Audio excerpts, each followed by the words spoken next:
Évangile de Jésus-Christ selon saint Jean.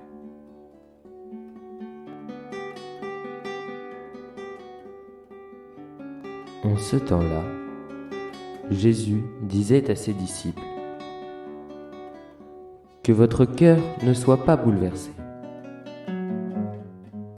Vous croyez en Dieu, croyez aussi en moi.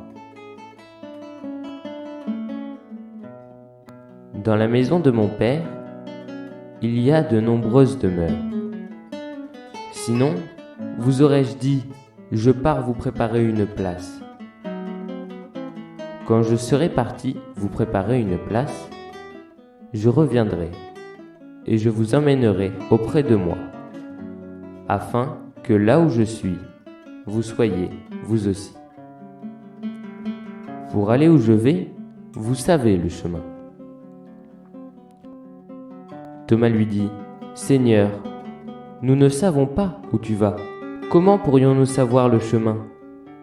Jésus lui répond : Moi, je suis le chemin, la vérité et la vie. Personne ne va vers le Père sans passer par moi.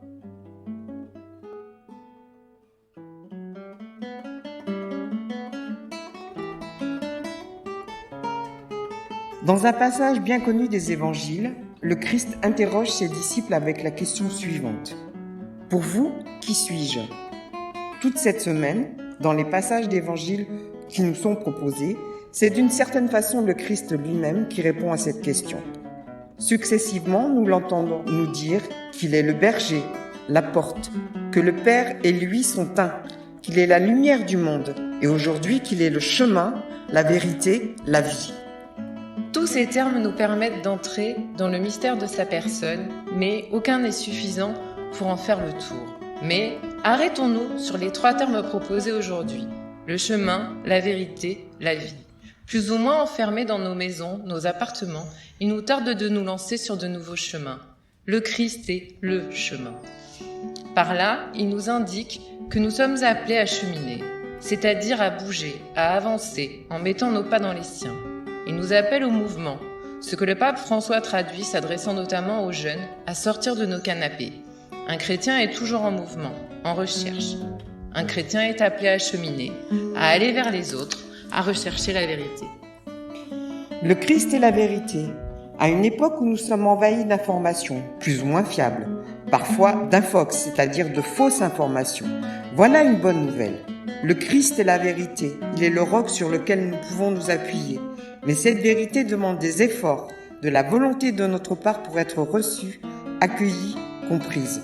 Cela passe par la prière, par des échanges avec d'autres, par la vie en Église dont nous sommes un peu privés en ce moment. La vie enfin, la vie nous est donnée. Ce don, nous l'accueillons dans des vases fragiles que nous sommes. Mais que nous soyons fragiles n'est pas grave, au contraire. Car cette vie qui nous est donnée, il ne nous est pas demandé de la conserver jalousement, de la garder renfermée, mais de la répandre autour de nous, de multiples façons. Et là encore, c'est en allant vers les autres que nous pouvons la répandre. Par des paroles bienveillantes, par un sourire encourageant, par des services rendus discrètement. Si le Christ nous dit « Je suis le chemin, la vérité, la vie », c'est moins pour nous donner une définition précise et complète de lui-même que pour nous inviter à mettre nos pas dans les siens sur le chemin de la vérité et de la vie.